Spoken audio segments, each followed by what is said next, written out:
A gente abre esses workshops para os formuladores de política, para os reguladores aqui em Brasília, para que eles tenham a oportunidade também de se apresentar o que estão elaborando e se reciclar com relação às novas perspectivas. E, nesse ano, a gente vai ter uma série de sessões com temas bastante instigantes. Essa daqui é uma das sessões inéditas, a gente já não teve ela no ano passado, no workshop do ano passado, e foi introduzida esse ano pela relevância política, pela relevância regulatória que o assunto ganha. A gente vai falar de internet das coisas nessa sessão especificamente, que é um tema que tem uma série de desdobramentos políticos, uma série de desdobramentos regulatórios, tributários, que hoje ainda não está plenamente regulamentado, também não está plenamente entendido no âmbito do mercado sobre qual seria a profundidade do tratamento que teria que ser dado, tanto nos aspectos técnicos, mercadológicos e de marketing, como também em aspectos regulatórios. Mas a gente vai tentar aprofundar um pouco o debate, trazendo para vocês algumas visões.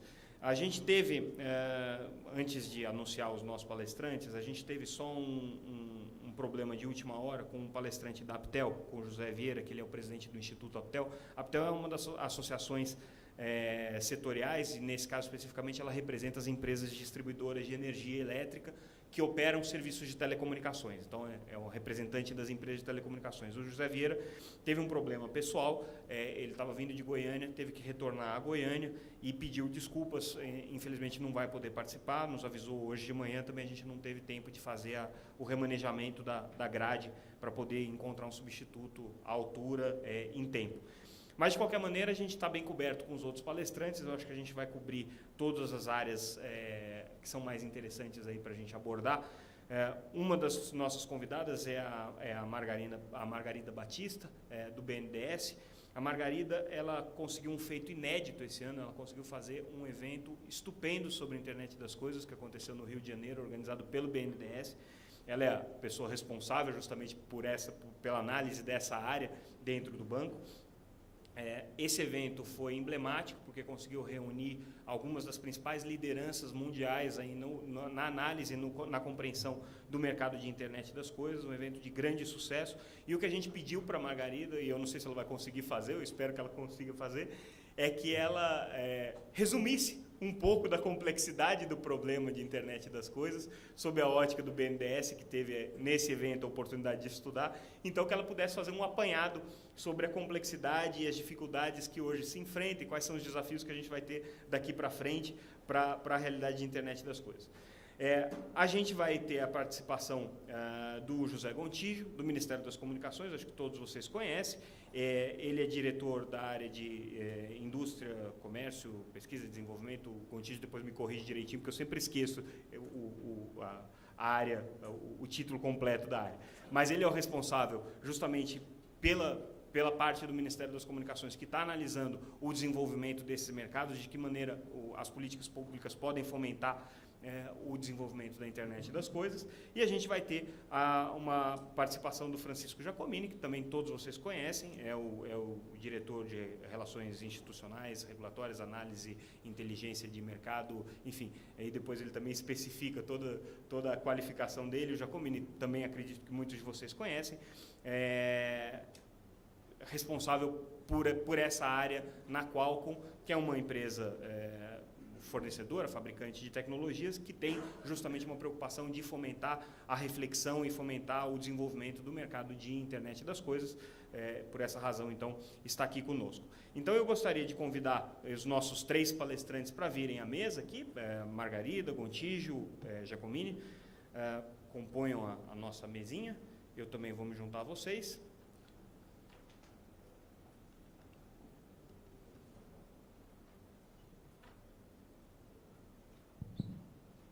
E aí, feita toda a preleção inicial, todo mundo sabendo qual que vai ser o time que vai jogar aqui hoje, eu vou passar a palavra à nossa querida Margarida para ela fazer a sua primeira apresentação. Se você preferir fazer da mesa, você faça, acho que no púlpito fica mais fácil para você ver, né? Então, como você preferir. Acho que é melhor você fazer do púlpito.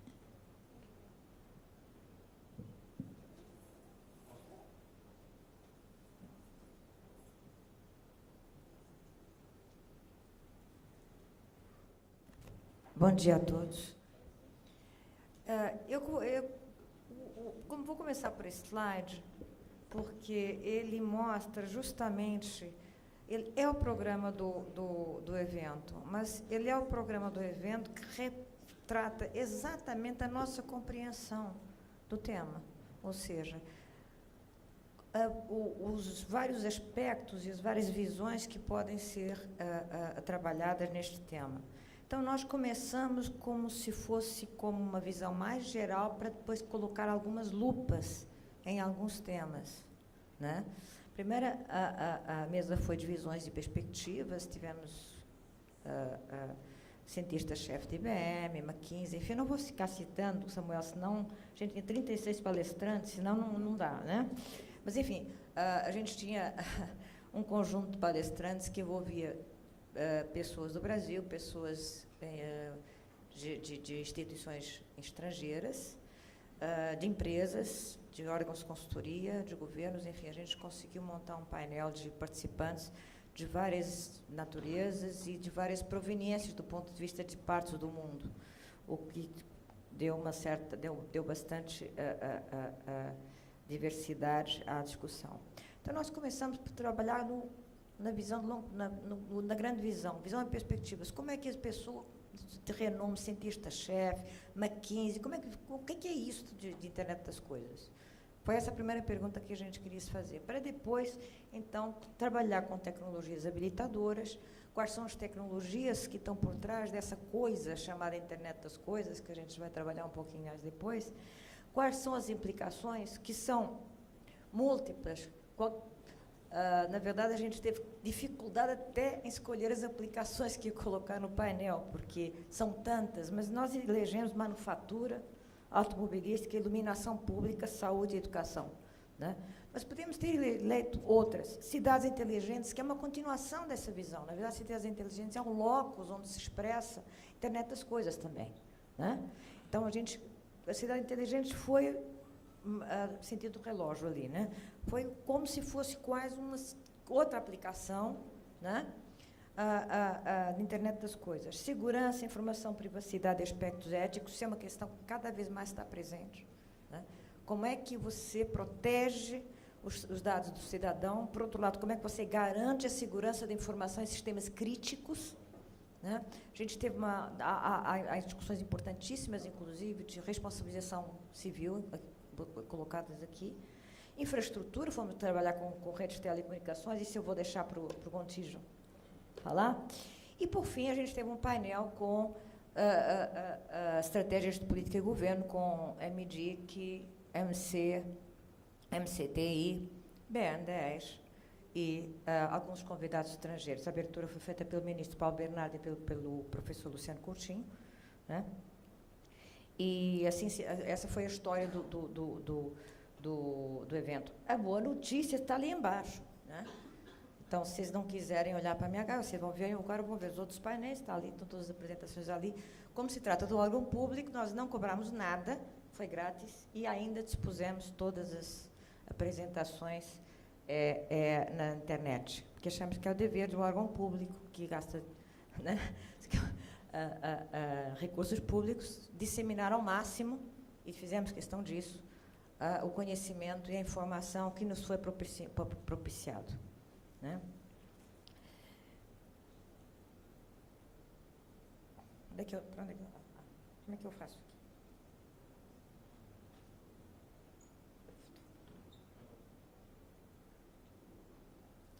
Eu aqui pus várias definições, eu até sei que o Gontijo tem outra.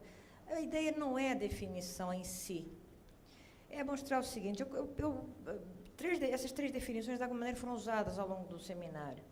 A questão básica é entender o seguinte: a internet pode-se entender como uma rede de objetos físicos que se comunicam e interagem entre si. Pode ser considerado como um ecossistema que envolve sensores, dados, atuadores, que conecta o mundo físico, né? E proporciona uma análise de informações para dar lugar a determinadas ações. Pode ser, como o Fórum Brasileiro de IoT considera, algo que integra a internet convencional com a comunicação entre o mundo virtual e o mundo real. Eu acho que a definição em si, ou se é a internet das coisas, ou é machine to machine, ou é a internet de todas as coisas, eu acho que para esta discussão agora não é relevante, né? O que a gente tem que entender são duas coisas. Primeiro, o que está em jogo, qual é o caráter disruptivo deste novo paradigma, se é que é o novo paradigma, né? Mas consideramos que pelo menos é uma quarta onda, uma quarta grande onda de evolução da tecnologia da informação, né? E, mais do que isso, para que serve? Isso a gente vai voltar no final, porque essas definições, elas são ascéticas, e é importante que assim sejam. Eu acho que a grande decisão política, isso apareceu muito no seminário, seja do ponto de vista de quem estava na mesa, seja do ponto de vista de quem participou da mesa, temos inclusive alguns deputados que foram, enfim, para que é que isso serve, né? Essa que é a grande pergunta, como com toda tecnologia. Tecnologia é algo que é, aspas, neutro. Pode não ser neutro, pode ser poluente e, portanto, não é neutro, mas para que serve é a pergunta básica? E para que serve? Vai definir modelos de negócios, vai me definir políticas. Essa é a grande questão que a gente vai abordar no final, no questionamento das coisas, nas grandes questões que a gente vai colocar para debate. Bom, aqui é aquilo que eu havia falado para vocês, né? Aqui é uma Morgan Stanley, está um pouco...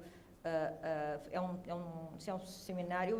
Eu usei muitos slides do próprio seminário, até para abrir o apetite, para vocês olharem as representações que estão no slide, né?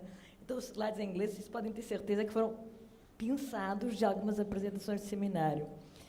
Esse slide foi uma versão do CEITEC, de um slide de Morgan Stanley, que considera justamente uma quarta era, né, de processamento de informação, tá?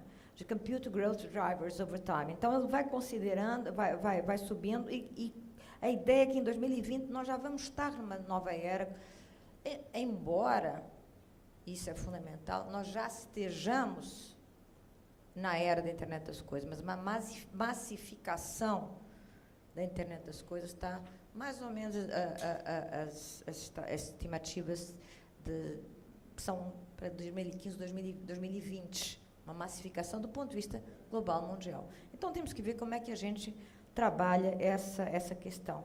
Há questões fashionable, como wearables, que a gente acha muito bacana, como usuários, mas há questões absolutamente essenciais, como controle de poluição de rios, né? Há coisas absolutamente essenciais, como foram vistas no seminário. O Japão tem um sistema fantástico para prevenir e para desencadear uma série de informações e de controles no caso de earthquakes. Oh, meu Deus do céu. Isso, obrigada. Né? Então, há de tudo um pouco. Há sistemas de otimização da produção, logística, óbvio, rastreamento, né? Mobilidade urbana, enfim, é o que vocês querem chamar, né? Mas, e os números também são interessantes, porque eles não... como isso é um universo muito vasto, ainda a descobrir, porque essa aqui é a questão, ainda não estão desenvolvidas todas as aplicações. A gente sabe que há um conjunto muito grande de aplicações, mas todas as soluções, os desdobramentos dessas soluções ainda estão em desenvolvimento.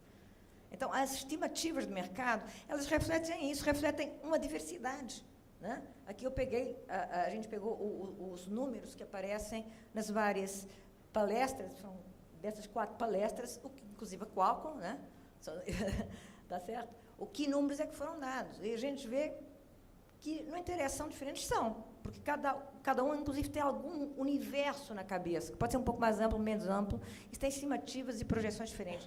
Mas a questão é que é muito grande, é essa a questão básica, né? Independentemente da estimativa, que eu acho que é absolutamente relevante ficar discutindo esses números, se é aquilo outro. A questão é que estamos perante uma quarta onda de enorme relevância, de aplicações diversas e que tem um ecossistema transformador. Essa aqui é a questão básica. E a questão é, o que é que nós vamos fazer com isso, no Brasil em particular?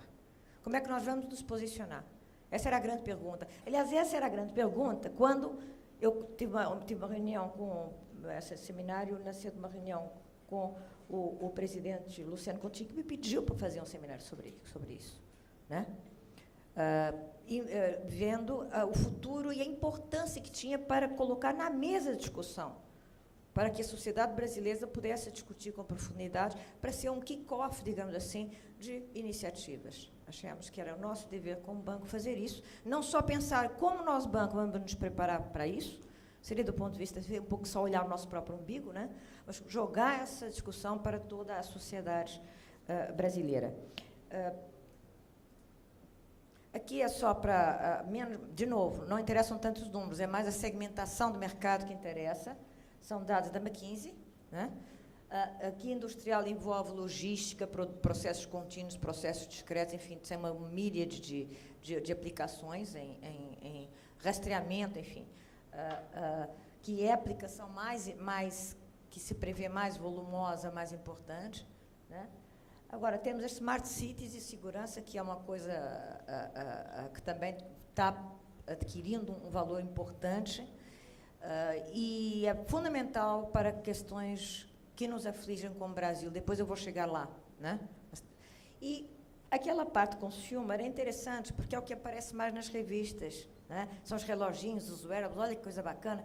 No fundo, neste mundo, é o mais bacana para nós, consumidores, para nós, pessoas físicas, mas não é o core da questão, e não é o que é mais necessário do ponto de vista de elemento transformador de um ecossistema, de uma sociedade, né?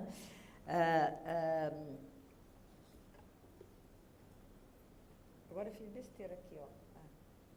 Ih, caramba, peraí. Socorro.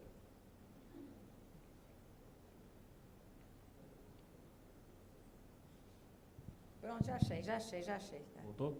Voltei. Pronto. Isso aqui eu tirei do CEITEC, que na verdade eu juntei dois slides, que eu acho muito feliz essa árvore. Muito feliz. Por que eu acho muito feliz essa árvore? Isso aqui não tem apontador, não precisa. Ela mostra justamente como é que a gente tem que entender a internet das coisas como um grande ecossistema, né? O que é que a gente tem aqui embaixo? A gente tem aqui embaixo várias tecnologias habilitadoras que vão desembocar na microeletrônica. Acho que o Francisco depois vai falar um pouco sobre isso e tal, mas RFID, eu estava até conversando agora, negócio de tags para identificação de mercadorias e logística, não é à toa que o CEITEC é que explorou essa ideia, porque é o nosso fabricante nacional de tags, né, de RFID, né? Tem Wi-Fi, tem Bluetooth, tem sensores atuadores, tem várias tecnologias que são habilitadoras, não? São as tecnologias básicas. O tronco, o que são? São as redes de telecomunicações, né? Redes sem fio, com fio. E depois, em cima, estão as N mais N aplicações. E um etc. aqui, porque temos muita coisa, por exemplo, tem coisa aqui que não contar, educação, né? Tá certo? Então, como essa árvore tem que ser pensado. Ora, isso é evidente que coloca questões essenciais. Como é que a gente vai tratar um mundo, um objeto que é tão multifacetado? Essa é uma grande questão. Agora, obviamente, respostas, não há muitas, há mais perguntas do que respostas. Aqui também, vou passar rapidinho, da Cisco, esse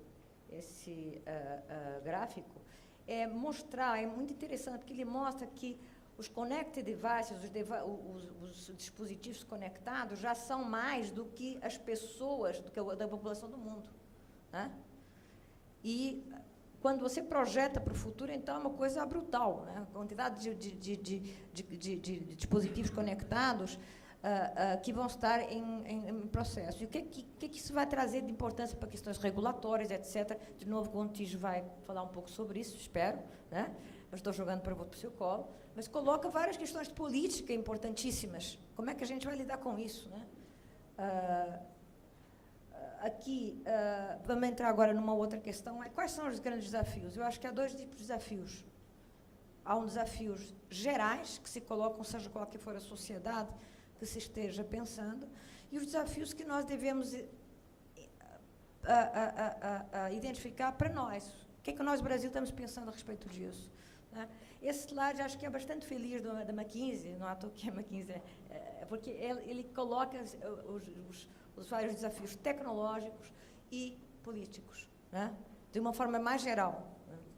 Que eu acho que é um bom roteiro para a gente pensar esse objeto multifacetado. Custo e capacidade de sensores e atuadores, é evidente, está ali na basezinha da árvore, né? São as tecnologias habilitadoras.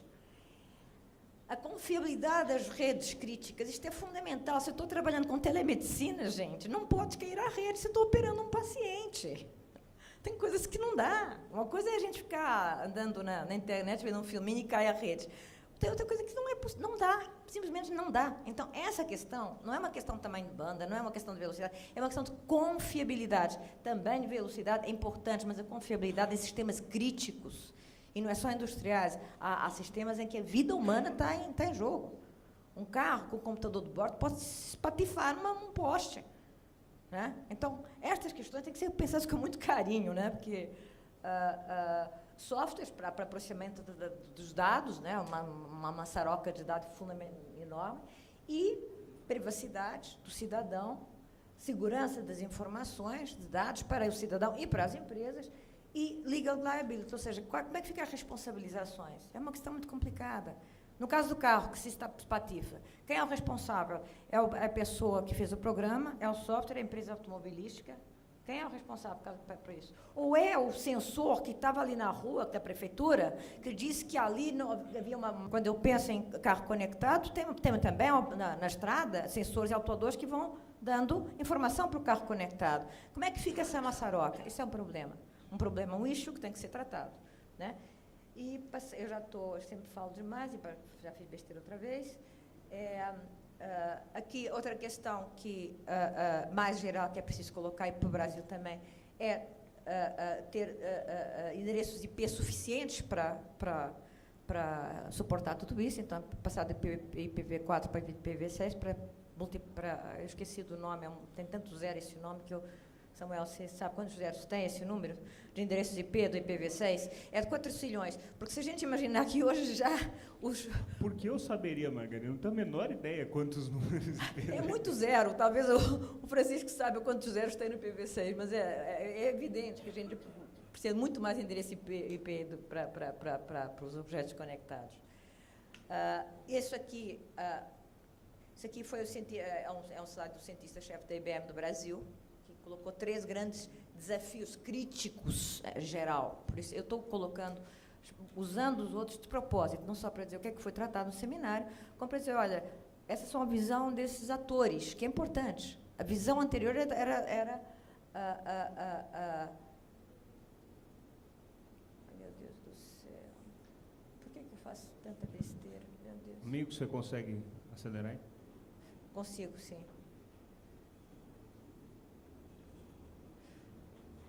Era da McKinsey, a IBM, aqui a questão da segurança, eu já havia falado disso, segurança né, em sistemas críticos, né? E aí ele já passa para o Brasil, que é o que a gente vai ver agora. Não vou dar respostas, vou problematizar, né? Que é a questão dos sensores, da microeletrônica. Você tem 4 minutos, tá? Mas dá 4 minutos. Tá. Vou fazer que nem você fez comigo no seu evento. Sim, eu sabia que eu ia ter revenge, tá? Primeiro, eu acho que são reflexões para debate, gente. Isso aqui não são respostas, mas eu acho que isso tem que estar na agenda de longo prazo, tá? De planejamento das empresas, dos governos. Eu acho que é essa a questão. Né? E de nós, banco, também. A gente, na verdade, começa pelo banco, mas obviamente, o banco, ministérios, etc. Primeiro, haverá a internet das coisas ou diversas intranets? Essa é uma pergunta que talvez o Francisco consiga responder. Porque, na verdade, nós temos vários verticais, sistemas para smart grid, sistemas para isso, sistemas para aquilo, mas as coisas vão falar entre si? Não sei. Francisco talvez possa tentar endereçar essa questão. Tá? Segurança e confiabilidade, já falei bastante, vou pular. E os desafios para o Brasil, que eu acho que a gente tem que pensar com carinho. Quais são as escolhas? A internet, eu dei aquelas definições, não foi à toa. É uma ferramenta, como qualquer tecnologia. A gente tem mania de esquecer às vezes isso. Para quê? O para quê é a questão fundamental, né, que se coloca. E representa um desafio brutal para políticas públicas. Dada a abrangência e a coordenação dessa política, que tem que ser feita, como é que você vai construir uma política de Estado tá? Para uma realidade que é recortada entre tantas instituições, tantos ministérios, tantas agências de regulação. Né? Qual é a governança disso? Isso, eu acho que isso é uma pergunta que não quer calar. Tá? O Gontijo tem ali algo a dizer a respeito, mas, Gontijo, você sabe, vocês mesmo disseram, o seu chefe disse, que o Ministério das Comunicações cuida de uma parte. Como é que a gente vai cuidar de tudo? É uma agenda de futuro absolutamente urgente, de futuro, mas é urgente tomar a decisão agora. E o que é que a gente vai capturar como oportunidade para o Brasil? O IoT, na nossa visão em BN10, pode ser uma plataforma de criação de novas empresas brasileiras em vários segmentos do mercado, novas plataformas de desenvolvimento de tecnologia local e de geração de valor, tá? Em que o Brasil se coloca de uma forma positiva e mais atuante em cadeias de valor. Então, como fazer isso? Isso é um desafio de política industrial, é um desafio para o próprio BN10. Nós sabemos disso. Como a gente vai atuar nessa questão. Agora, o que é crucial? É isso aqui, ó.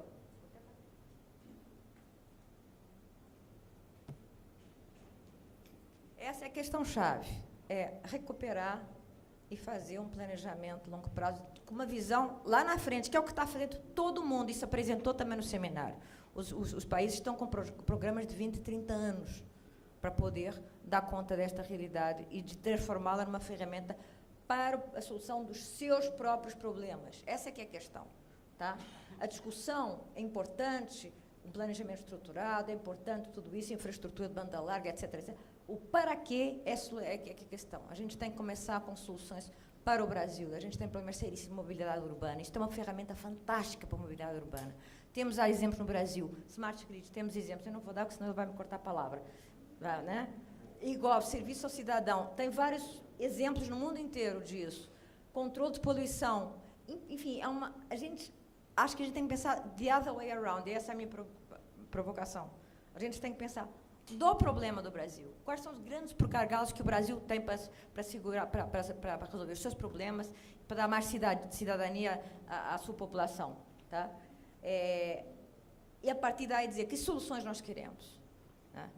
Talvez isso seja um ótimo ponto de partida para o Brasil aproveitar essa nova onda para gerar valor e riqueza no Brasil e para dar um salto do ponto de vista da sua capacitação tecnológica e da sua cidadania. Né? Muito obrigada. Obrigado, Margarida. Você foi precisa no tempo. Fiquei impressionado. Realmente, se eu tivesse feito isso no seu evento, eu teria ganho um prêmio. Respondendo a sua pergunta, o Gontijo trouxe aqui 80 octilhões de endereços IPs com IPv6. Eu pediria, então, agora para o José Gontijo tomar a palavra e fazer a sua apresentação. O Giacomini pode ficar sentado ali na plateia para ficar mais cômodo para assistir. Bom dia a todos, obrigado por todos estarem aqui. Obrigado, Samuel, obrigado, Margarida. Acho que a Margarida já ajudou bastante minha palestra, né? Que já facilita bastante minha vida. Bom, eu vou dar uma visão geral, o que a gente está pensando do ponto de vista de governo. O governo ele tem esse feeling de querer ajudar o setor e fazer coisas para ajudar o setor, mas sozinho a chance dele errar é muito grande. Então, a iniciativa do BNDES, chamando o workshop, essa iniciativa aqui minimiza os erros que a gente pode vir a cometer e auxilia a gente na formulação das políticas.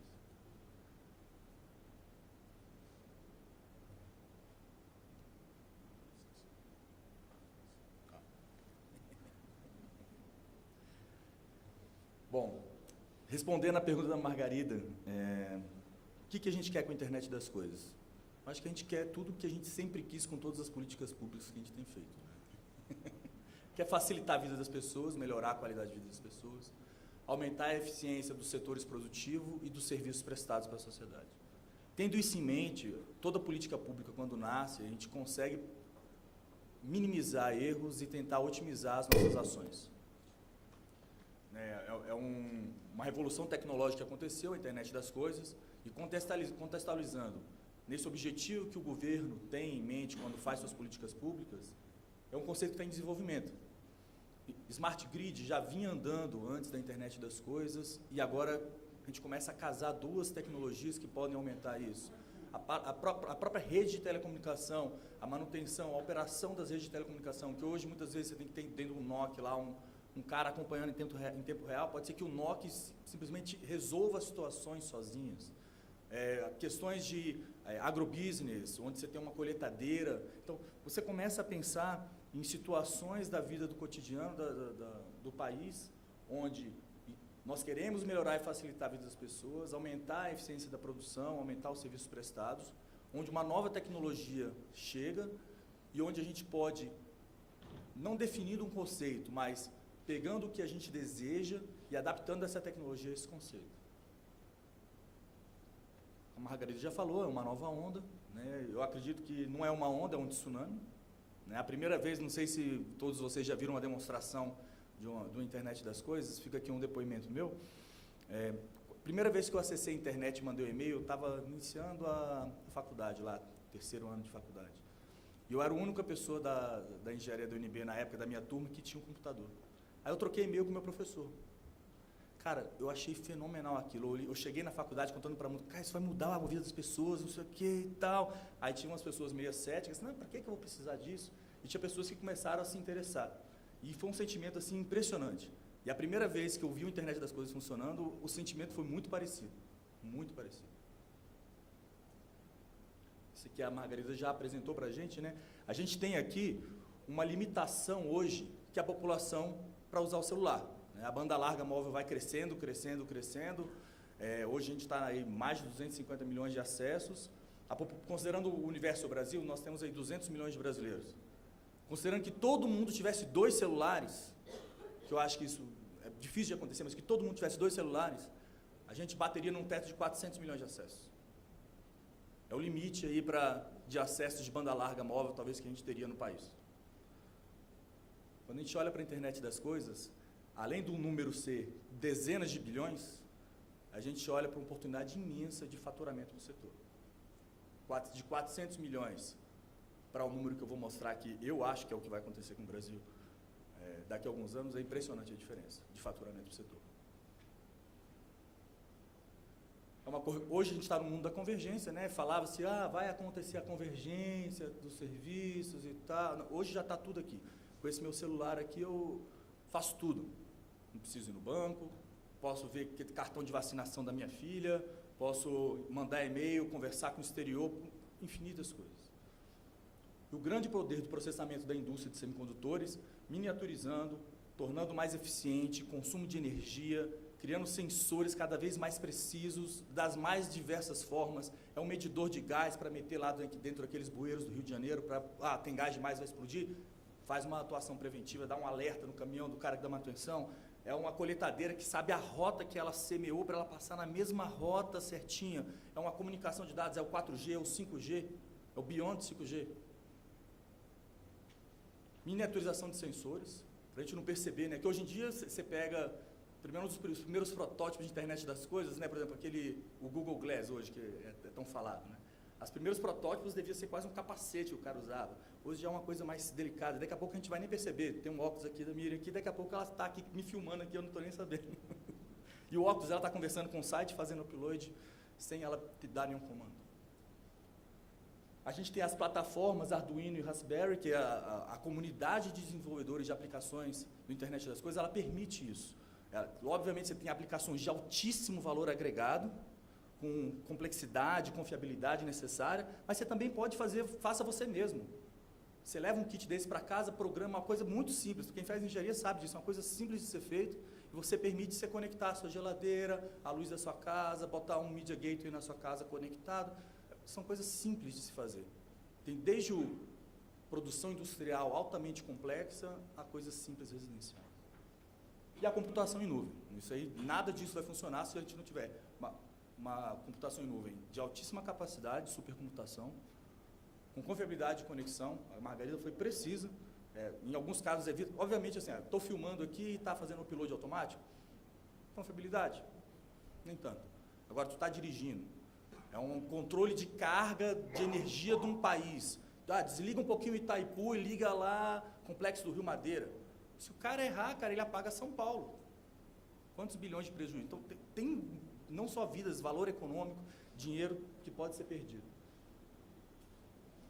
Bom, hoje a gente está nesse nível aí. De acordo com o nosso regulador, a Anatel, a gente tem 8 milhões de equipamentos conectados de máquina a máquina. Na minha opinião, é um mercado ainda pequeno, porque a gente tem a poluição aí do maquininha de cartão de crédito, que entra nessa conta. Tirando ela, a gente tem um mercado de 5 milhões de acessos. E onde é que a gente pode chegar?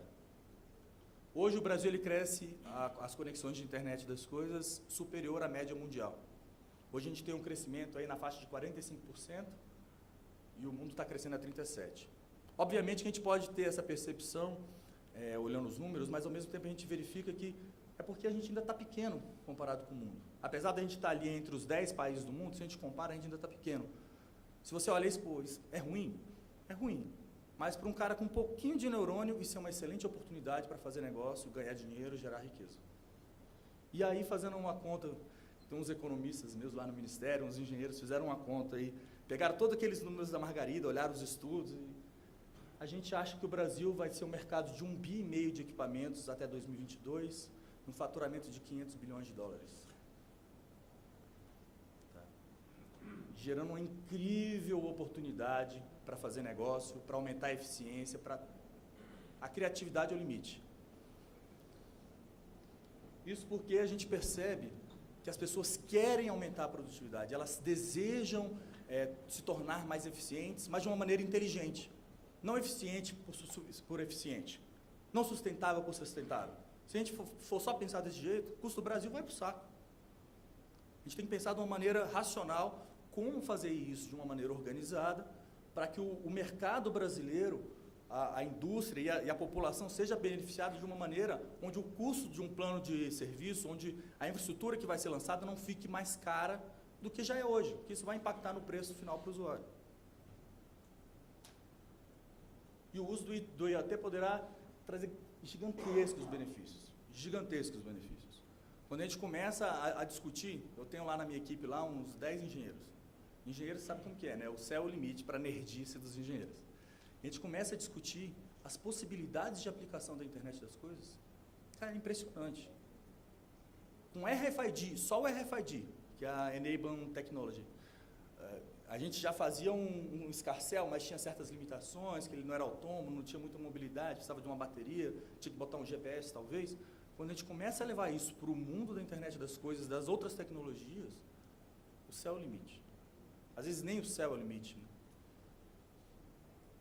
Obviamente a gente tem toda a infraestrutura necessária, os equipamentos conectados, a gente tem os equipamentos que necessitam e serviços que necessitam de um grau de confiabilidade altíssimo, por isso a gente chama em determinadas situações, não de internet das coisas.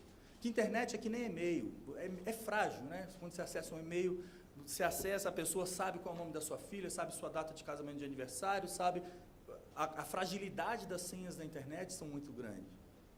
Quando você começa a pensar que você está num carro, numa cirurgia, num setor produtivo que produz, sei lá, 10 mil, 500 mil peças de algum produto por dia, você tem que botar segurança da informação, cloud computing, e até mesmo, em alguns momentos, você tirar da rede, fazer a intranet das coisas. Não a internet das coisas, a intranet das coisas. Você botar as máquinas para se conversar em um ambiente confinado. Que aí você vai ter certeza que aquilo não vai ser invadido. Que a melhor forma de você se proteger de uma invasão é essa, né? Você tira da tomada. Puxa o RJ45 da tomada. Então, quando você começa a perceber isso, você tem que, ok, a tecnologia é imensa, as possibilidades são imensas, mas para cada aplicação, você tem que tomar a sua decisão. Qual o nível de confiabilidade eu necessito? Aí a gente tem aqui alguns exemplos, como eu já mencionei, a parte de automação residencial, a parte veicular no workshop que a Margarida e o BNDES organizaram, teve uma apresentação muito boa do setor automotivo, que eles já estão bastante avançados nesse setor.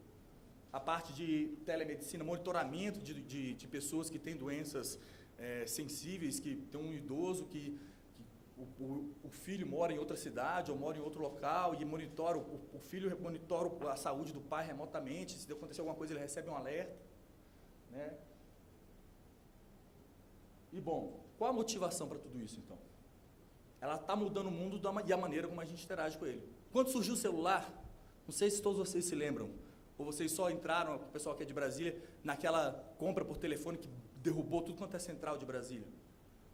Eu lembro, meu pai trabalhava na Tele Brasília, ele levou um para casa para a gente testar. Era uma bateria, quase uma bateria de carro, desse tamanho, com um negócio. A gente foi andar aqui, foi até Formosa, voltando e tal.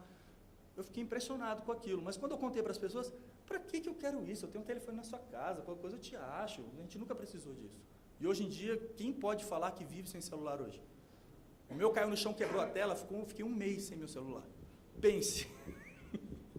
Tinha que mandar mensagem no Facebook, para me achar, de tal horário, me ligue em tal número fixo, de tal horário, ligue no celular da minha esposa.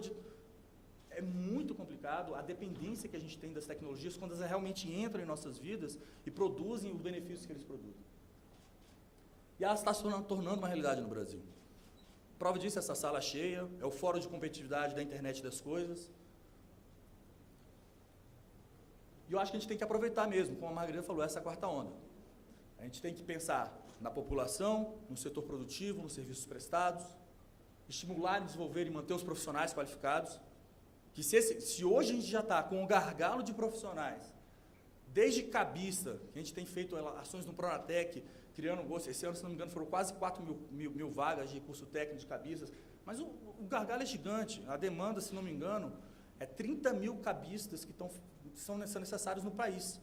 O Cindy Tele Brasil passou para a gente, a Febratel passou para a gente, o número por município. Nesse município eu preciso de 2 caras de fibra ótica e 1 cara de rádio. Nesse município eu preciso... Fizeram isso por município. Conversamos, abrimos 4 mil vagas, mas tem uma limitação que é o quê? As pessoas irem até o curso. Como é que a gente convence isso? Então a gente tem que pensar como trazer essas pessoas. A internet das coisas pode resolver isso também, para ela mesma. Se você aumenta a eficiência do setor produtivo, a mão de obra que está lá fazendo ponto de solda em carregador, ela vai sair dali fazer um curso técnico e trabalhar com a internet das coisas. Desenvolver a cadeia produtiva do país é fundamental. E não digo só da indústria com tecnologia nacional, não. As multinacionais também. Isso aí é um mercado tão grande que tem espaço para todo mundo. Para todo mundo. Se for feito de maneira correta, do mesmo modo que hoje a gente tem todos os fabricantes de celulares, smartphones no Brasil, produzindo 65 milhões só para o mercado internet, tem um pedaço de exportação de aparelhos por ano, imagina o que é quando você tiver um mercado de 1,5 bilhão de equipamentos. E a gente está pensando, obviamente, eu e a Margarida, a gente tem conversado bastante sobre isso, como é que a gente elabora uma política pública para isso. Como fazer isso de uma maneira racional, para que a gente possa, num curto, médio e longo prazo, ter ações concretas que beneficiem o setor. Não é só ficar falando, a internet das coisas é bonito, vamos fazer, é sustentável, blá, blá. Não, concreto. Que lei que eu tenho que fazer, que decreto que eu tenho que mexer, que desembaraço de aduana, o que eu tenho que fazer do ponto de vista prático. Já fizemos algumas coisas práticas. A gente sabe que não é o suficiente, mas já fizemos. A gente desonerou, reduziu as taxas para equipamentos máquina a máquina. Aqui você tem o conceito de máquina a máquina, equipamentos que conversam entre si sem interferência humana. Bem objetivo. O celular não é máquina a máquina. Se o seu celular conversar sozinho com outra coisa, sem você meter a mão nele, ok. Mas se você deu algum comando, ele não é mais uma máquina a máquina. O REPNBL, a gente tem lá a possibilidade das empresas utilizarem, tem utilizado para poder lançar redes, maior penetração. Se a gente olhar para os números do PNBL, a maior parte das propostas são de redes óticas, de transporte, metropolitanas de FTTH, muito FTTH. Smart Grid, a gente tem hoje o dilema do Smart Grid, os órgãos reguladores de energia, o Ministério de Minas e Energia, eles estão atuando, começaram a atuar de uma maneira, vamos mexer nos medidores, vamos ver quais são as demandas do país, tem a ONS, mas como fazer isso de uma maneira coordenada e inteligente para o setor. Smart Grid não é só você botar um meter automático que manda quanto você consumiu e te manda a conta de volta para sua casa. Smart Meter é isso que eu mencionei atrás. É você ter o país inteiro funcionando energia, você desligar e ligar a turbina, desligar e desligar o gerador. Está todo mundo no trabalho? Reduz a carga da residência. Em tempo real isso. Foi todo mundo dormir. Aonde tem indústria que trabalha em 3, 4 turnos, você mantém um pouco de energia, mas a carga de 6 horas da tarde é chuveiro. Manda para a residência, que é o maior ofensor de energia nesse horário. É isso que tem que fazer. E isso é muito complexo. É muito complexo. E a internet das coisas vai facilitar. Tivemos Inova Telecom recentemente também, com linhas de financiamento para projetos inovadores, que a gente pudesse trazer para a sociedade brasileira benefícios. Esperamos fazer outros no futuro, né, assim que essa rodada acabar. E o que está em andamento agora? No mesmo decreto que reduziu as taxas do Fistel, foi criada a Câmara de Gestão e Acompanhamento dessa política de comunicação máquina-máquina. Foi regulamentada pelo decreto 8234 e atualmente existe uma portaria no Ministério das Comunicações em elaboração para a criação dessa Câmara. Essa Câmara vai ser uma Câmara de governo, podendo também ser agregados membros do setor privado para poder debater o que é necessário para o país. Não só do ponto de vista de proposição, mas de acompanhamento do que está sendo feito e mudança de rumo se necessário. A gente não precisa ter vergonha de falar, ó, comecei a correr lá para o rumo que eu achava que era, não, ó, alguma coisa aconteceu e mudou. Vamos mudar a guinada, isso não precisa fazer isso. Cavalo que corre de olho fechado bate na parede. Apoiar o Fórum Brasileiro de IoT, é um fórum que já eu e o Henrique Miguel do MCT, a gente faz parte do Conselho Consultivo, a Margarida também. E vem já, é um grupo de entidades, academia, empresas, centros de pesquisa, governo, que já vem debatendo há algum tempo algumas possibilidades. Eu acho que puxar ele para dentro dessa discussão é fundamental, porque ele já está vendo isso há bastante tempo. Seria uma sandice de nossa parte ignorar tudo isso que está sendo feito. Incentivar o IPv6, isso aí nem se fala. Sharing de IPv4 resolve parcialmente quando é para te dar uma conexão em casa. Agora, para te dar... Qual a frota de carro hoje no país? Se alguém tiver um número aí, eu não sei de cabeça, alguns milhões. Quando você tiver que conectar todos esses carros ao mesmo tempo, para que eles não batam no poste, como diz a Margarida, você precisa de alguma coisa melhor, mais confiável. E a gente tem dialogado com o setor. A gente já chamou algumas empresas para conversar, estamos chamando outras, com o governo, os membros do governo chamando, para ouvir o que elas têm em mente, o que elas andam fazendo, quais são as propostas, como eu falei, concretas. Não é só dizer que isso vai ser bom, é dizer concretamente o que a gente precisa fazer. O governo, se deixar, eu sento lá na minha mesinha, passo 2 tardes lá, escrevo um texto Word do que eu acho que é o correto e posso estar errando muito. Por isso a gente tem ouvido bastante o setor, da mesma maneira como a gente construiu o RPNBL. A gente ouviu muito o setor. Foram dezenas e dezenas de reuniões que a gente teve para tentar errar menos. A mesma coisa a gente está pensando em fazer com a comunicação máquina-máquina, internet das coisas. Como a Margarida falou, não é uma coisa só do Minicom. O Minicom tem a parte de conectividade, a parte de indústria, ciência e tecnologia relacionada a isso, mas tem a parte do BNDES, que é uma instituição importantíssima de fomento, tem a parte do setor privado, que é quem vai gerar, quem vai fazer as coisas de fato, ciência e tecnologia, Ministério da Indústria, com a lei de informática, todas essas coisas juntas é o que vão possibilitar acontecer. E se não tiver algum regramento legal que atenda, a gente cria um regramento legal necessário. O que não dá para fazer é a gente ficar sentado e vendo essas coisas acontecerem de uma maneira muito rápida e não tomar uma atitude. Se você vê, por exemplo, hoje Acabou meu tempo? Falta um slide. É identificar oportunidades, as demandas do setor, capacitar recursos humanos, aumentar a produtividade, confiabilidade e neutralidade das interfaces, buscando uma padronização que atenda às mais diversas soluções e plataformas. Isso, para mim, é uma das coisas mais chaves do ponto de vista industrial e tecnológico. Se eu chegar lá com o meu Arduino, lá que eu fiz meu home gateway, lá, minha caixinha em casa, e ligar numa solução industrial, comercial, de prateleira, eles têm que conversar. Para mim, isso é fundamental. E é isso. Da mesma forma que a internet e as comunicações móveis revolucionaram a humanidade, na minha opinião, a internet das coisas vai revolucionar, focando na prestação de serviços, a sociedade e o aumento na eficiência do setor produtivo. Obrigado. Obrigado, Gontijo. Você conseguiu se manter dentro do tempo. Giacomini, por gentileza, assuma o púlpito e inicie a sua apresentação. Bem, a gente vai falar um pouquinho aqui da visão da Qualcomm em relação a essa questão da internet das coisas, né, e o que a gente tem feito, né, para desenvolver essas tecnologias que suportem essa conectividade, essa grande conectividade para a internet das coisas, né? Então, a Qualcomm está bastante envolvida, bastante interessada. Nós somos uma empresa já de 28 anos no mercado de desenvolvimento de tecnologias móveis. Nós somos os primeiros fabricantes de tecnologias móveis, fornecedores de tecnologia móvel fabless, e já vendemos na ordem de 15 bilhões, mais de 15 bilhões de chips.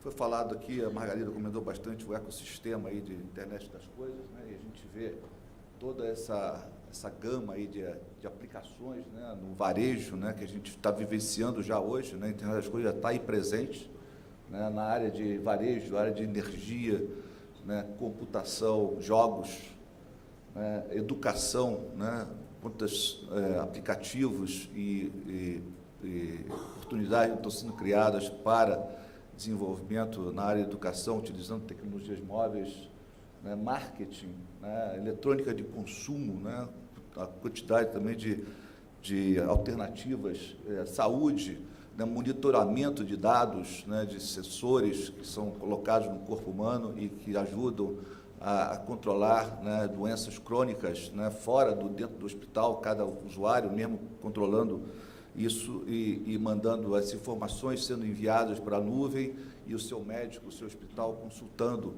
esses valores online, né, em tempo. A parte automotiva também foi comentada aqui, né, carro conectado está crescendo bastante essa atividade. A gente vai falar um pouquinho de cada uma dessas aqui. Foi comentado também, a própria Margarida colocou no slide dela aí, que a Qualcomm vem defendendo esse número, né, de 25 bilhões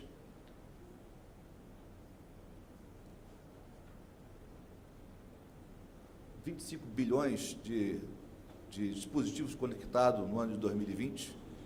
Né?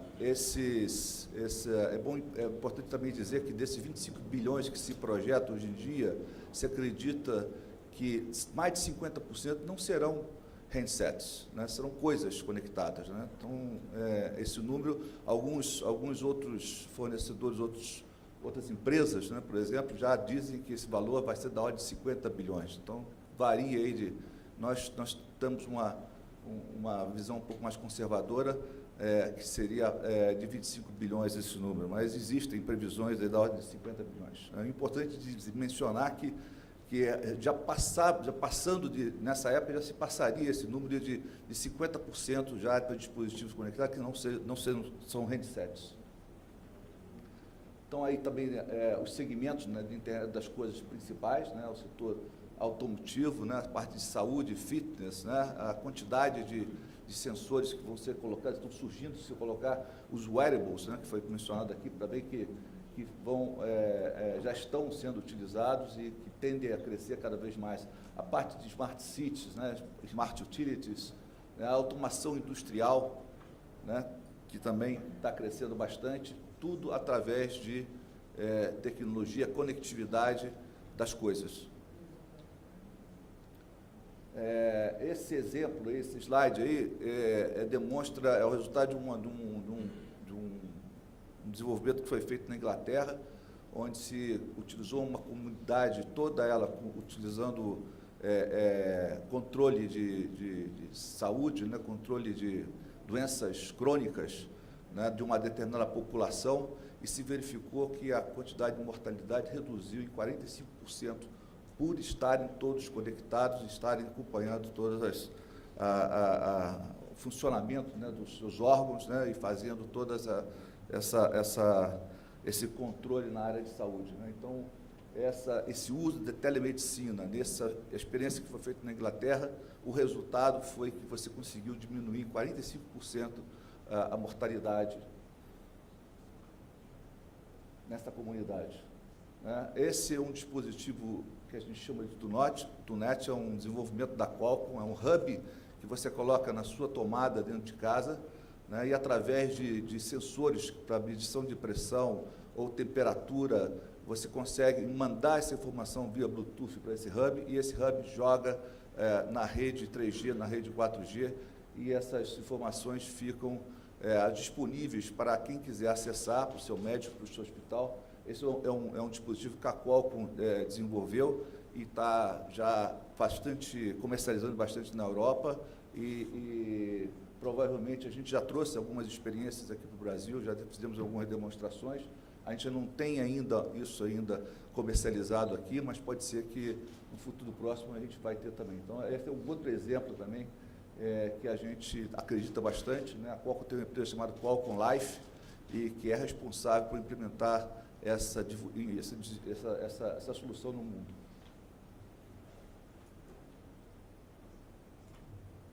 Na parte de educação, né, a GSMA, recentemente, em 2013, divulgou um estudo que eles fizeram, e a conclusão é que 180 milhões de novos alunos seriam educados utilizando sistemas aplicativos desenvolvidos para sistemas wireless, né, para sistemas... qual é a grande vantagem do que a gente vê, que a Qualcomm vê, por exemplo, em utilizar tecnologias móveis para a educação? Você passa o limite da escola, né? Quer dizer, com a mobilidade, o aprendizado, ele não está só dentro da escola, mas à medida que um aluno tem o seu tablet, tem aplicativo desenvolvido para a educação, e ele pode utilizar isso em qualquer lugar, porque ele pode levar isso a qualquer lugar, né? Ele não está limitado só ao ambiente da escola, você consegue dar uma educação muito mais eficiente, né? Tem um projeto também que foi chamado CANET, que foi feito nos Estados Unidos também, uma comunidade de alunos que foram educados em matemática, usando um processo todo com tecnologias móveis, né, e outra com processo regular, e a diferença, a diferença foi de 30%, chega a 30% de eficiência se você comparar uma com a outra, né? Então, essa ideia, essas ações, esses incentivos estão sendo levados à frente, utilizando tecnologias móveis para a educação, tem surtido bastante resultado, e a gente entende também que isso aí tende a disseminar bastante, e é também uma meta que a Qualcomm tem, de atuar na área de educação com tecnologias móveis. Foi falado bastante aqui a questão de transporte, né? A gente acredita que mais de 60% dos carros, em 2017, né, as previsões são feitas, mais de 60% dos carros novos já sairão com tecnologia móvel, com tecnologia, já serão carros conectados, e isso tende realmente a se expandir bastante daqui para frente, né? Hoje a gente já tem algumas iniciativas sendo feitas aqui no Brasil, em que a ideia seria já começar a trazer essa conectividade através da indústria, né? Mas ainda estão muito incipientes, né? Alguns projetos, inclusive, hoje existe um projeto aí do Sinrave, que está há 4 anos para ser implementado, mas, infelizmente, ainda hoje é muito tímido em termos do que se deseja fazer. É só traqueamento de carro e com tecnologia 2G. Né? Eu acho que hoje em dia a gente tem que começar um pouco mais à frente, já passando para a tecnologia 3G, 4G, e não ficarmos utilizando, acho que para esse tipo de aplicações, para essa quantidade de aplicações que a gente precisa, a tecnologia 2G ela não vai resolver, não vou conseguir suportar esse desenvolvimento. Então, é preciso pensar um pouco em refazer esses projetos, pensando em tecnologias mais avançadas.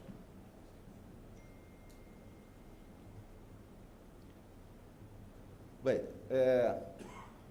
se a gente pensar hoje no smartphone, né, existem todos esses features, todos esses aplicativos, aí, tudo que se pode fazer dentro de um smartphone, né? Na realidade, todas essas mesmas facilidades podem ser feitas através de um carro conectado, né? Tudo que hoje se faz com o smartphone, se espera que um carro vai poder fazer também da mesma forma que é feita hoje para um smartphone. Então, é aí que está o crescimento, né, e o que se espera que vá até superar, né, todas essas... a conectividade, não somente de smartphones, de dispositivos, de tablets, mas também de coisas que estarão conectados fazendo as mesmas coisas que fazem um smartphone e um tablet. Né? A gente pensar em termos de parking também, né? Já existem algumas iniciativas no mundo onde você chega e o pagamento é feito através de uma conexão, né, do carro, o carro inteligente conectado, já se comunicando com a nuvem, né, indicando, conversando com o sistema de navegação para saber onde você tem uma vaga já naquele estacionamento, né, isso ganhando tempo e ganhando muita eficiência. Então, são alternativas. Vagas na rua também, para você... existe um sensor que é colocado no chão, né, então o carro para em cima daquele sensor e já começa a contar, e começa já a pagar, né, já começa a contar o valor, né, do parque, né, e isso já é feito automaticamente. Quando o carro já sai, ele já sabe que o carro já saiu. Então, existem algumas coisas sendo feitas nessa área no mundo. Né? A casa conectada, também foi falado aqui, a possibilidade de você ter todos os seus dispositivos de casa, eletrodomésticos, todos controlados através do seu smartphone. Você pode ligar a luz, antes de você chegar em casa, você pode apagar, você pode ligar um eletrodoméstico, você pode fazer o controle de segurança, né, através das câmeras todas, através de um dispositivo conectado, de um tablet ou de um smartphone que você tenha, à distância. Né? Então, através da rede de telecomunicações, você consegue fazer, né, e através das redes wireless. Né? A gente fala também que esse conjunto, né, de dispositivos com aplicativos, né, aplicativos e dispositivos conectados, né, isso gera o que a gente chama de sexto sentido digital. Né? A gente tem um conceito, né, introduz esse conceito do sexto sentido digital que tem todas essas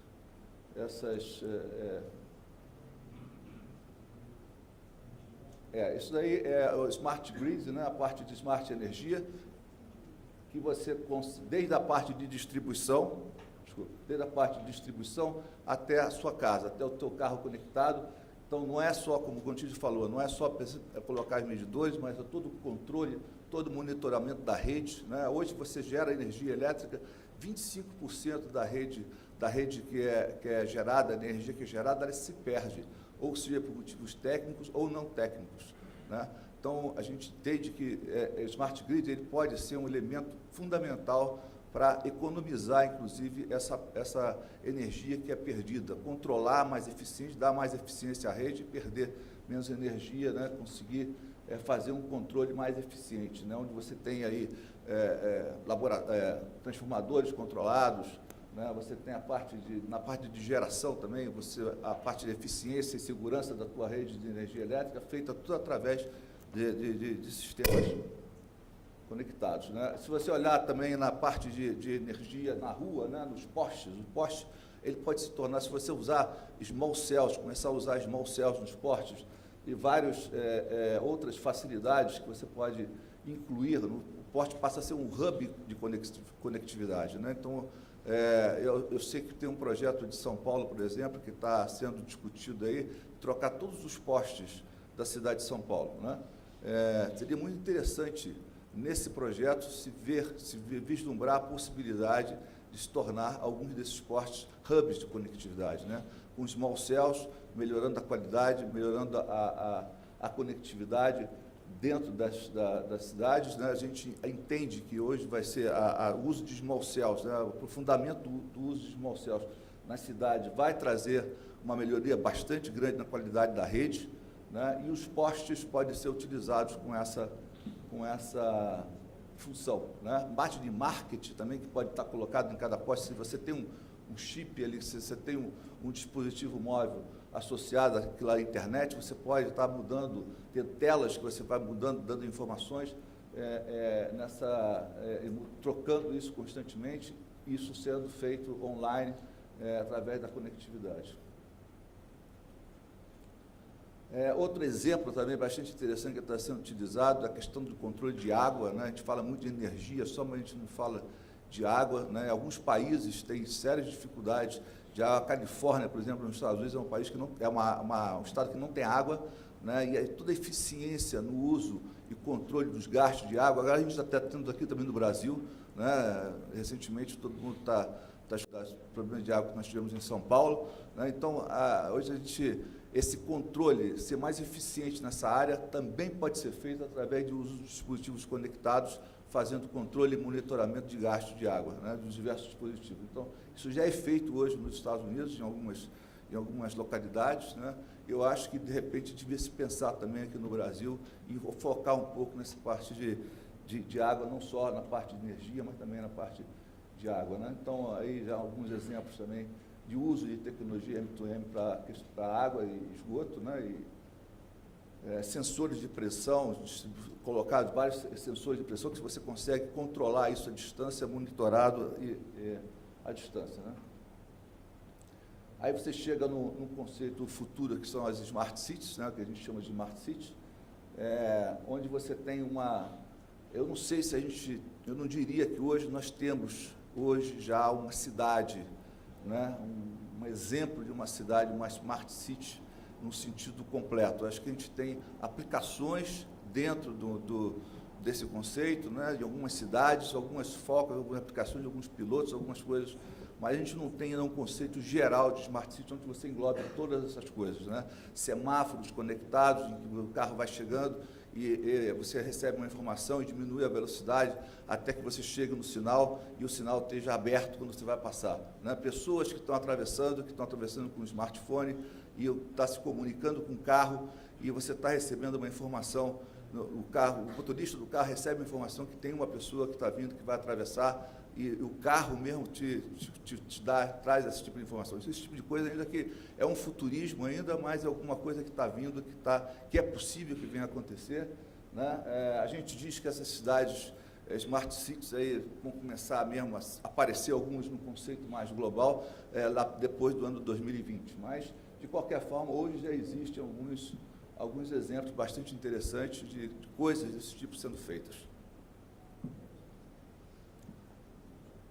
Por que usar 3G e 4G? Né? A Qualcomm defende fortemente o uso de tecnologia 3G e 4G. Alguns dos motivos já foram falados aqui, o próprio Gontijo, a Margarida já mencionaram, né, a questão da confiabilidade, né? Evidentemente, as tecnologias 3G e 4G são muito mais robustas, segurança, baixo custo, alta escalabilidade, alta performance, né? E a gente vê com uma certa preocupação algumas das ações que são feitas ou disponibilidade de energia, de conectividade ainda 2G, né, GPRS, para aplicações de internet, né, de IoT. Né? A gente entende que a qualidade, e foi mencionado, não é só colocar um medidor, é controlar fazer todo o monitoramento da tua rede, né, né, os carros, as pessoas têm uma informação errada no seu carro e bater no poste. Então, tem um conceito aí de segurança que é extremamente importante, e a gente não está vendo que isso está sendo dada a devida atenção, né? Então, acho que usar tecnologias 3, 4G, tecnologias mais robustas, é importantíssimo para o desenvolvimento da internet das coisas, né? Essa confiabilidade, a qualidade na rede, ela precisa ser melhorada no sentido de dar esse suporte que é necessário para essas aplicações, né? Bom, a gente acha que os incentivos que foram dados aí para a M2M, eles são importantes, eles vão ajudar, mas eles não são suficientes, né? Mais coisas vão precisar ser feitas, né? Eu acho que a gente está vendo aí alguns esforços acontecerem, mas não decolou, ainda não decolou, né? Então, a gente precisa pensar o que cada um pode fazer, né? O que o governo pode fazer a mais, o que as operadoras podem fazer a mais, né? O que a indústria pode fazer a mais para que isso decole com mais força, né? É preciso pensar e entender quais são os impedimentos que existem e por que isso ainda não está decolando com a força que seja desejada, né? Eu acho que o que mais pode ser feito, talvez seja uma coisa importante para o nosso debate aqui a seguir. Eu deixo vocês aqui com essas impressões e podemos discutir durante o debate. Eu, desde já, gostaria de deixar os nossos microfones abertos para a plateia. Quem quiser se colocar, quiser fazer perguntas já, vocês podem atropelar o moderador, não precisa esperar eu perguntar. Levanta a mão e a gente leva o microfone aí para vocês. Senão, eu faço uma provocação, na verdade, em cima de uma frase que a Margarida colocou na apresentação dela, que eu achei que foi muito... sintetizou muito bem a discussão. Tá? E exemplos de Smart Grid, a gente tem vários... todas as apresentações colocaram, todos vocês já ouviram falar, conhecem. A questão é pensar nos nossos problemas para saber qual que é a abordagem correta para conduzir a questão daqui para frente. Tá? E tem uma série de problemas que a gente precisa resolver. O que a gente vai fazer antes? E aí fica a pergunta para a mesa. Resolver questões tributárias referentes a isso, estabelecer uma política, mas aí uma política de quê? Uma política de desenvolvimento de tecnologias de Smart Grid ou uma política de uso de internet das coisas ou uma política de uso de redes de internet das coisas? A gente vai trabalhar na padronização das tecnologias? A gente vai fomentar o desenvolvimento tecnológico? Qual é a prioridade nesse momento? Onde que a política deve se focar? E aí fica a pergunta para todos vocês, para que vocês respondam. O Gontijo, especialmente, que está trabalhando aí na formatação dessa Câmara, qual que vai ser o enfoque nesse trabalho? Bom, você quer resolver os problemas do mundo, mas vamos lá. Todos. Eu acho que o que eu tentei passar, particularmente no último slide, é que esta questão tem que ser pensada de uma visão de Estado e de longo prazo. Esta é a primeira questão básica. Né? Isso é uma onda de longo prazo que vai transformar radicalmente a sociedade. E a gente pode ter dois cenários totalmente...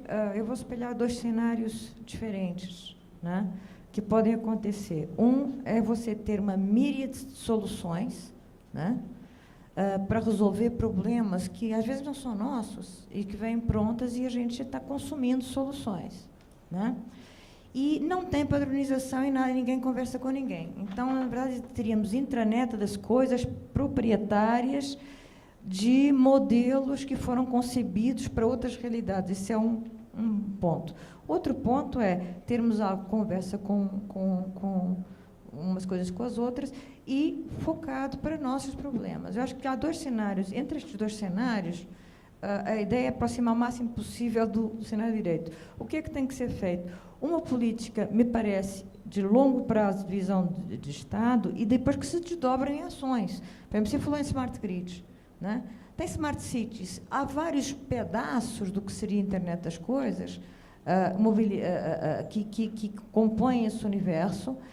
Então, acho que a grande dificuldade é essa. Você tem que ter uma macropolítica, que eu acho que tem que ser definida no mais alto nível, né, da governança, que depois se desdobra em, digamos, alguns mesopolíticas, tipo Smart Grid é uma, cidade inteligente é outra. Mas o que é cidade inteligente? O que é que nós precisamos hoje? Não é uma cidade inteligente assim, abstrato. É o que a gente estava falando agora. Cidade inteligente completa não existe. Existe 1 ou 2 pilotos por aí. O resto é resolver problema. Em Curitiba, a gente tem, até nesse seminário de vocês, uma coisinha de mobilidade urbana. Tem várias soluções de mobilidade urbana. Isso é fundamental para o Brasil, gente. Né? Coisa de energia, fundamental para o Brasil. Né? Então, e, em terceiro lugar, olhar para baixo, de novo, pensa que é um pouquinho aquela árvore, né? É olhar para baixo e dizer o seguinte: o que é que a gente precisa? Qual é a base disto? Eu vejo ali uma coisa chamada microeletrônica, né? E telecom. Sem isso, sem enabling technologies, não há o que fazer. Ou então a gente vai importar tudo e temos possibilidade de importar tudo. Aí a pergunta é, estou, claro, fazendo uma pergunta de visão de longo prazo, tá? É a mesma discussão do IPv6 para IPv8. Quer dizer, a gente não vai ter como importar tudo. Né? Então, temos que escolher nichos, mas, de novo, olhando para as nossas necessidades e, eventualmente, caminhando na concepção de chips de aplicações específicas, enfim, soluções de aplicação específica para a solução daquele problema. Eu vejo a coisa desta maneira. Tá? E, naturalmente, conjugando instrumentos de política. A questão é olhar qual é o fio condutor do que queremos. Né? é difícil ir um pouco mais além disso, mas a gente tem tentado agora, no nosso pequeno mundinho do banco, justamente trabalhar cada vez mais com horizontalização para conseguir trabalhar melhor nesse assunto. Posso? Claro, claro, à vontade. Na minha visão, acho que a gente não tem que escolher, Samuel. Não sei se você lembra, quando a gente começou o PNBL, a gente tinha alguns eixos bem diferentes. Tinha desde ações relacionadas à Telebrás, ações relacionadas à tributação, ações relacionadas a conteúdo, assuntos relacionados a questões regulatórias profundas. E os atores com quem o governo vai conversar são atores diferentes. Então, acho que a gente tem que atuar tanto na padronização, não necessariamente o governo impondo uma padronização, mas conversando com o setor e mostrando que é todo o bom senso que existe em as plataformas se conversarem. As plataformas podem ser diferentes, ter suas funcionalidades diferentes, mas elas têm que se conversar em algum momento. As operadoras, acho que elas vivenciam isso muito de perto. Perdão da palavra, é burrice ficar na mão de um fornecedor só. Geralmente são 2, 3, até 4 de um mesmo tipo de produto. E esses produtos têm que se conversar. Uma Herb Hauer tem que entrar numa rede, uma Herb Erickson tem que entrar, e de alguma maneira, numa mesma rede, elas têm que conversar. Em relação à indústria, acho que a Margarida foi bastante precisa. Obviamente, a parte de semicondutores é o carro-chefe, se a gente olhar para as questões, desde balança comercial, a questões de estratégia de país que vem sendo adotada, a coerência com o que já vem sendo feita, mas, ao mesmo tempo, também olhar para o setor produtivo também. Quem que vai manufaturar isso no país? Vai manufaturar? Vale a pena manufaturar? O que a gente tem que fazer para que isso aconteça? É um mercado muito grande para você ficar transportando navios e navios de outros países para cá, trazendo sensor. E, para mim, o que é o principal, que é o uso. É aquilo que eu falei. Não só fazer com que a população perceba, e eu acho que aí quem vende as soluções vão fazer isso, eu acho que o governo precisa meter muita mão nisso. Isso vai acontecer naturalmente, mas também dar usando um bom português, catequizada na população para os cuidados que ela tem que ter ao usar. Não só a internet das coisas, o próprio smartphone. Acho que isso vai possibilitar realmente o internet das coisas se tornar o que é. Agora, você acha que esse trabalho de desenvolvimento dessa política sai dessa Câmara de reflexão, Câmara de acompanhamento dessa... Também. Essa Câmara vai ter essa função de propor essa política integrada para a internet das coisas? Acho que ela pode propor, sim. Ela foi criada, parte do motivo dela ser criada foi isso. A outra parte é acompanhar a própria desoneração do sistema. Mas mais do que isso, eu acho que as instituições, independente da Câmara, as instituições envolvidas de alguma forma nisso, todas elas podem propor, para que a gente possa ter um documento concreto, não uma coisa verborrágica que se fale que vai fazer e nunca se faz nada. Uma política concreta. Uma política concreta. Entendeu? Então, eu tenho conversado com muita gente, pegando, Vendés, o que você acha que tem que fazer? Indústria, o que você acha? Operadora, vem aqui. MCT, a gente tem tentado de uma maneira organizada, a gente sabe que tem alguns conflitos de interesse comerciais, mas tentar de uma maneira organizada ver quais são as melhores ações. Perfeito. Giacomini, você acha que a gente deve começar a atacar onde? Bem, Samuel, a gente acha o seguinte, as tecnologias elas estão aí, elas existem, né? As possibilidades são imensas, né? De uma forma ou de outra, isso precisa estar à disposição, né, de uma forma atraente para todos os segmentos, né? Então, acho que, por exemplo, as operadoras têm que começar a ver, eu acho que já estão começando a ver isso, um grande negócio, né?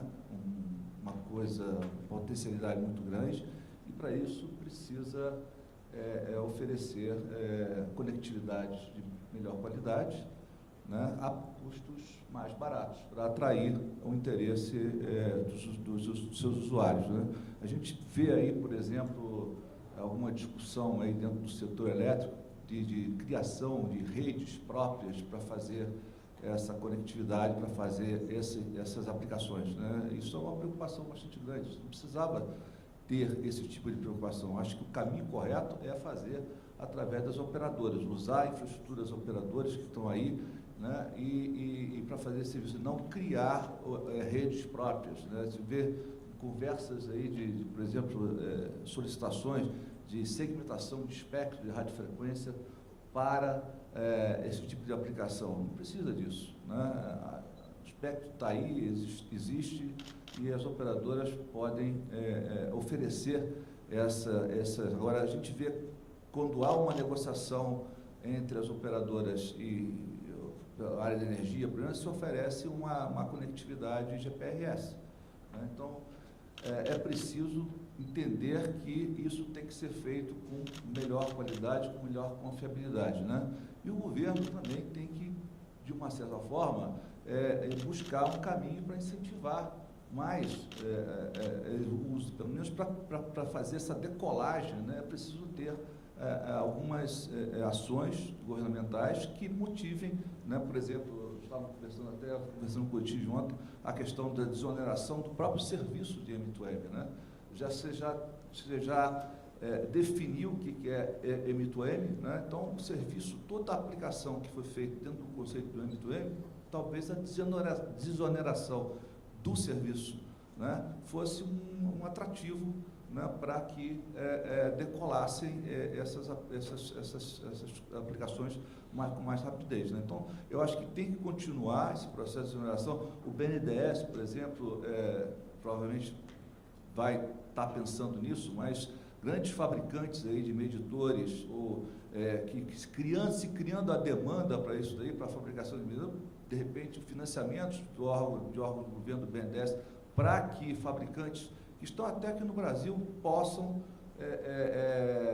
usar esses financiamentos para estimular e oferecer produtos de qualidade e com baixos custos aqui também no Brasil. Então, é uma cadeia, são várias coisas que precisam ser feitas, né?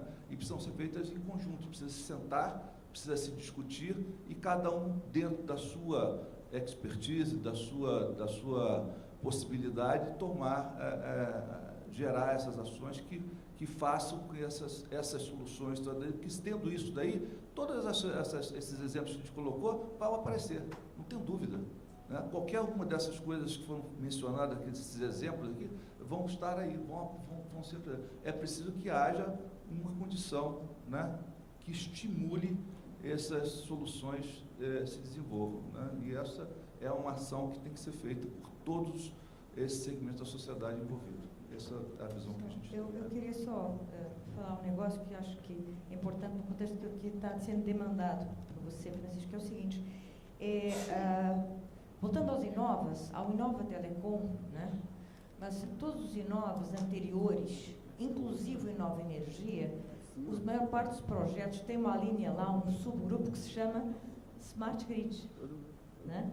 E a maior parte dos projetos, o Inova, para quem não sabe, é um programa BNDES de financiamento, tá? Tá certo? Além do Inova Energia, já houve vários Inovas, Inova Agricultura, Inova isso, todos os Inovas, e aí vai na integração que a gente tem. Já estamos pensando nessa filosofia, por isso é que eu acho que é importante ter uma visão, né? Todos os Inovas têm lá um subprograma que são soluções de microeletrônica, soluções de TIC para agricultura, para nova saúde. Também tem. Tem lá uma linha sempre com microeletrônica. Por isso é que não tem nova microeletrônica, porque na verdade está em tudo, né? Na Nova Telecom está em chip também, como você sabe, né?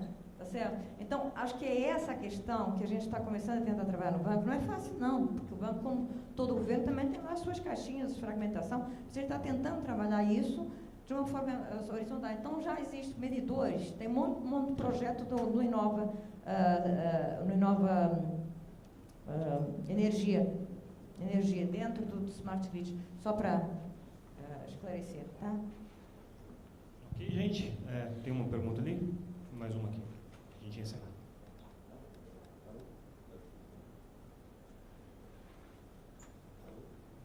Acho que você vai no Google, porque não é um problema para você, né? Mas enfim. Seria mais uma pergunta. Primeiro eu queria entender melhor como é que está a questão da desoneração, que de acordo com o decreto me parece que ainda precisamos desse grupo, dessa Câmara, que vai definir aonde que, exemplo, né? Já estão desonerados? O que está desonerado? Comunicação máquina-máquina.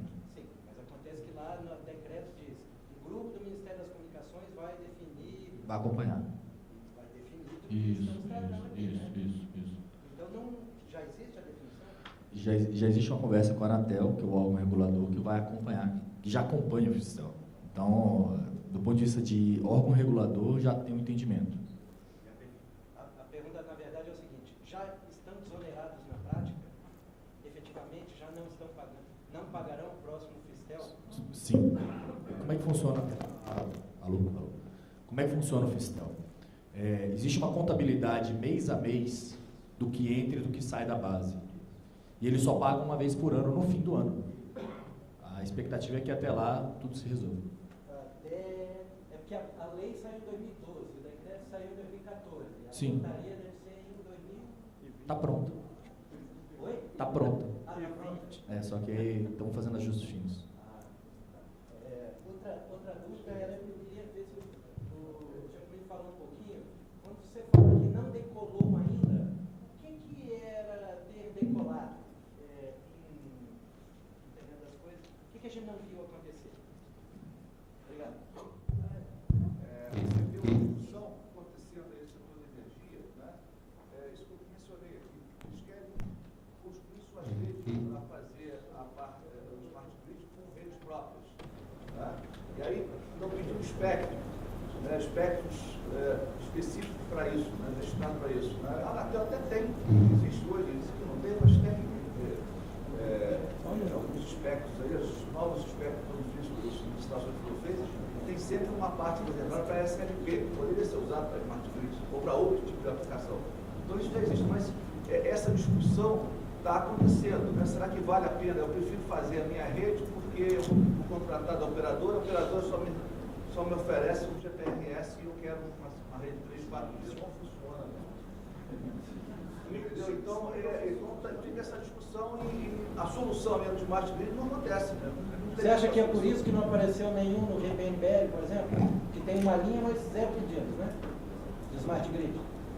Você acha que é por conta... As teles também estão cautelosas em investir nisso aí? Smart grid é porque o setor regulado não está regulado ainda. Tem um preparado para smart grid, o setor de energia. É isso. Falta fechar a regulamentação da pontos de energia. Existe uma dificuldade também que eu acho que o Coutinho pode até falar um pouco melhor sobre isso, mas é que se você tem todas as economias que por acaso você venha a conquistar, né, desenvolvendo uma solução dessa de energia, você tem que refletir isso baixando o preço da energia para o usuário. Né? Então, na realidade, você implementa uma solução dessa, o ganho de eficiência que você vai ter tem que ser refletido lá na diminuição da conta do usuário. Né? Isso pode ser uma espécie de desincentivo também. É bom para o usuário, mas é um desincentivo para a utility fazer isso. Né? Eu acho que isso aí precisa ser revisto. Né? É uma coisa que precisa, esse ganho, para que eu vou investir numa solução dessa, né? Se o que eu ganhar com isso daqui, eu não tenho para a empresa poder investir em outras coisas, eu tenho que baixar o preço da energia. Então, o problema tem que ser atacado, precisa ser resolvido. As pessoas sabem disso, mas não se resolve isso. Apenas para fechar, algumas empresas têm interesse, já procuraram várias vezes para submeter projetos smart grid. Então, elas estão aguardando que o Congresso vai decidir para ver se vão submeter. Congresso por quê? Medida provisória desse.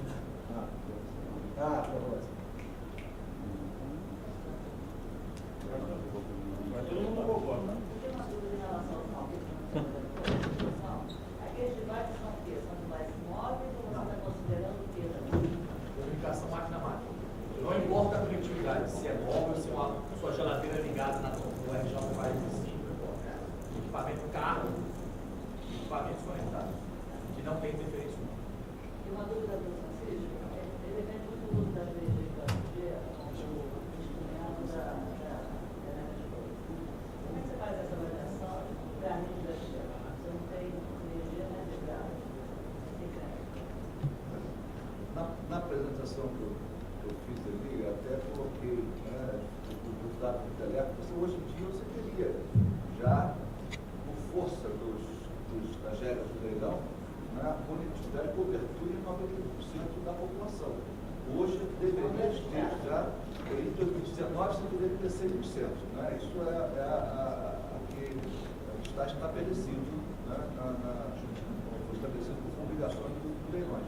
Então você já teria hoje, em tese, toda a população atendida mas se tem ainda o 2G que está aí. Né? Então, nas soluções, quem usa Smart Grid, quem usa soluções, muitas vezes o que se oferece ainda é o 2G. E isso é um problema. É um problema de confiabilidade, é um problema de qualidade, né, da conectividade que é oferecida para esse tipo de aplicações. Para algumas coisas não tem muito problema. Né? Se você está vendo um filme e caiu, não tem problema. Mas se você estiver dirigindo um carro, né, não sei se você já devia ter um carro fabricante que está lançando um carro e uma propaganda que bota 10 carros um perto do outro, uma linha, né, dentro daquelas faixas da linha, e o carro tem um carro conectado e ele identifica aquela área, né, aquela linha tracejada aqui, e ele vai os motoristas vão saindo, o carro fica parado, fica sem ninguém, 10 carros, primeiro que tem um caminhão na frente, ele dá uma freada e todos eles saem parando ao mesmo tempo e não há colisão. Né? Mas se na hora que isso está sendo feito, né, a conectividade cair ou tiver algum problema, os carros vão bater. Né? É importante que utilize, tenha cobertura com 3, 4 vezes. Então,